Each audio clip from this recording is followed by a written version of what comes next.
Hi, welcome to another video. So, Claude Code has been getting a ridiculous amount of updates recently, and I think it's time we sit down and go through all the major changes. Because if you haven't been keeping up, you're missing out on some genuinely game-changing stuff. We're talking about new CLI features, the new Claude Code Desktop with app preview and GitHub integration, Opus 4.6, Automemory, Claude Code Security, and a bunch of other things. So, let's get right into it. Now, on the CLI side, if you saw my last video, I already covered hooks, skills, hot reload, context forking, and all that. So I'm only going to talk about the updates from the last couple of weeks. And there are some really good ones. The biggest new feature is Git Worktree Isolation. They added a -w flag, or -- worktree, that lets you start Claude in an isolated Git worktree. So, if you're running multiple Claude Code sessions on the same repo, their code edits no longer conflict with each other. Each session gets its own worktree. Subagents also support this now with isolation:worktree in agent definitions. If you've been using tools like Ralphie to get Git Worktree Isolation, this is now built right into Claude Code natively, which is pretty great. They also improved background agent control. There's now a Ctrl+F key binding that kills background agents with a 2-press confirmation. You press it twice within 3 seconds, and it kills all background agents. Agent definitions also support background:"true" now, which makes them always run as background tasks. And background agents continue running when you press escape to cancel the main thread. Previously, Ctrl+C and escape were being silently ignored when background agents were running and the main thread was idle, which was really annoying. That's fixed now.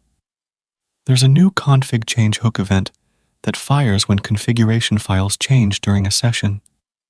This is mostly aimed at enterprise users who want security auditing. You can use it to block configuration changes using exit code 2 or a JSON decision. So, if someone tries to change Claude Code settings mid-session in a way that violates your security policy, you can catch and block that. Policy settings changes can't be blocked though, which makes sense. Simple mode also got an upgrade. If you use the Claude_code_simple environment variable, it now includes the file edit tool alongside the bash tool.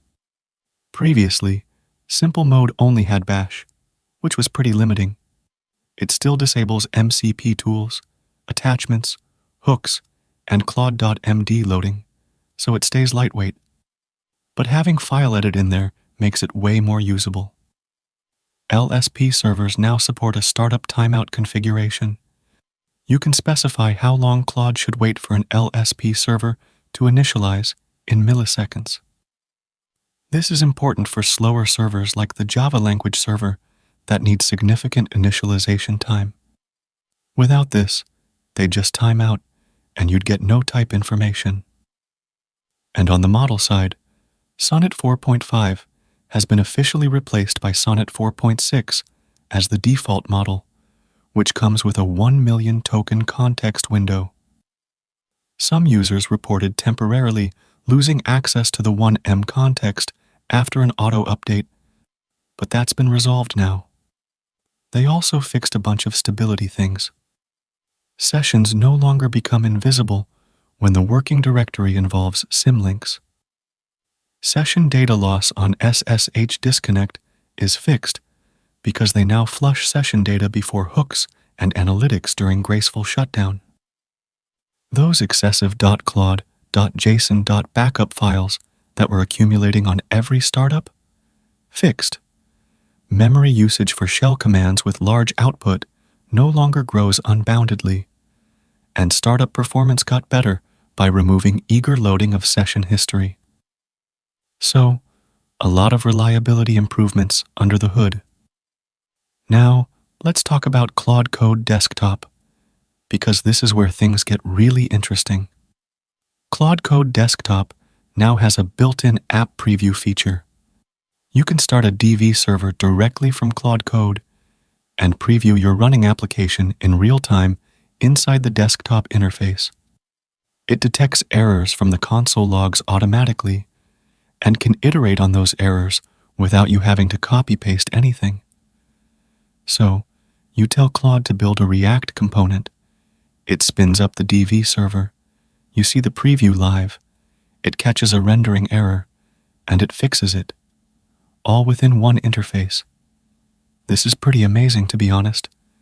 They also added a proper code review panel.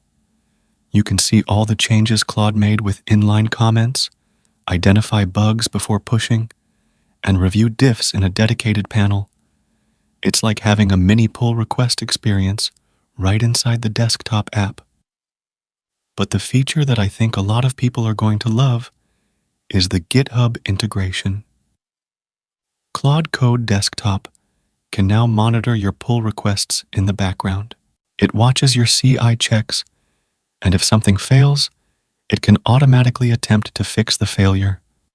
And if you enable it, it can even auto-merge PRs once all checks pass. So, you push a PR, go do something else, and Claude handles the rest. For people who do a lot of open source or manage multiple repos, this is a massive time saver. And session mobility got a big upgrade too. You can start a session in the CLI, move it to the desktop with the /desktop command, and then move it to the web with a single button click. Your full session context persists across CLI, desktop, and mobile, which is just amazing. Now let's talk about Claude Opus 4.6, because the model upgrade matters a lot for Claude Code users. Opus 4.6 came out in early February, and it brings a 200,000 context window with a 1 million token context in beta. The max output is now 128,000 tokens. It has something called adaptive thinking, where Claude dynamically decides when and how much to think about a problem. But the big thing for coding is the longer task completion horizon. Anthropic's own numbers show Opus 4.6 can sustain work for up to 14.5 hours at a 50% success rate. That's insane. For practical purposes, it means Claude can handle much larger, multi-file projects without losing track of what it's doing. If you're on the $200 max plan, this is honestly where you start seeing the value. Moving on, let's talk about Automemory, which is a new feature that just rolled out. Claude Code now automatically records and recalls memories across sessions. It stores learnings, patterns, and insights it discovers while working on your project. These live in ~.claude/projects inside a memory directory specific to each project. So, if Claude learns that your project uses a specific testing pattern or that you prefer a certain code style, it remembers that the next time you start a session, it's auto-synced across all subdirectories within the same Git repository. There's a 200-line hard limit on the memory file to keep things lean, and if you don't want it, you can disable it with an environment variable. This is something I've seen people hack together with custom Claude.md files for a while. But having it built in and automatic is a completely different experience. You don't have to maintain your own memory system anymore. Claude just learns as it goes.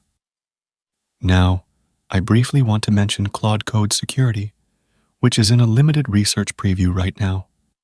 This is an automated security analysis feature that scans your codebase for vulnerabilities. But here's what makes it different from traditional security scanners. It uses semantic reasoning, like how a human security researcher would think, instead of just pattern matching. It understands how components interact, how data flows through your application, and it catches complex vulnerabilities that rule-based tools like Snyk or SonarQube would miss. All suggestions require human approval before implementation, which is good. It's still early days, but I think this could become a really strong selling point for Claude Code. Next up, MCP servers got a major performance upgrade. They added lazy loading, which reduces context usage by up to 95%.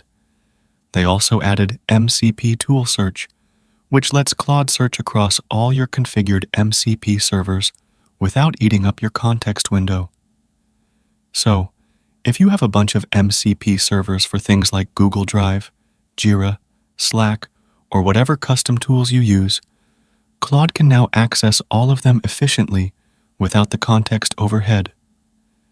This is a really good improvement for sure. For the IDE users, VS Code got some nice improvements too. The plan preview now auto-updates as Claude iterates. Commenting is only enabled when the plan is actually ready for review, and the preview stays open when you reject a plan instead of closing. They also improved the permission destination chooser, so your choice of project, user, or session scope persists across sessions. JetBrains has an official Claude Code plugin, now from the JetBrains marketplace, with a diff viewer for reviewing changes. And LSP integration gives Claude real-time code understanding, including type information, errors, and navigation. So, your IDE and Claude Code are properly talking to each other now. Claude Code is also now included with every team plan standard seat, which is great for teams that were on the fence about it. So, taking a step back, the overall picture here is that Claude Code is maturing fast. The desktop app with preview, code review, and GitHub integration is turning it into something closer to a full development environment. Git Worktree Isolation means you can run parallel agents without conflicts natively. The model upgrades with Opus 4.6 mean the agent can handle longer and more complex tasks. Automemory means it gets smarter the more you use it. And the MCP and IDE improvements mean it plays better with your existing tools. I believe Claude Code is currently the most feature-rich AI coding agent out there. Cursor is great for inline editing. Copilot is solid for autocomplete. But nobody else has this combination of terminal power, desktop features, multi-agent coordination, and tool integration. That said, the competition is heating up, and the token costs are still significant, especially if you're using Opus. But if you're serious about AI-assisted development, Claude Code is hard to beat right now. Overall, it's pretty cool. Anyway, share your thoughts below and subscribe to the channel. You can also donate via Super Thanks option or join the channel as well and get some perks. I'll see you in the next video. Bye.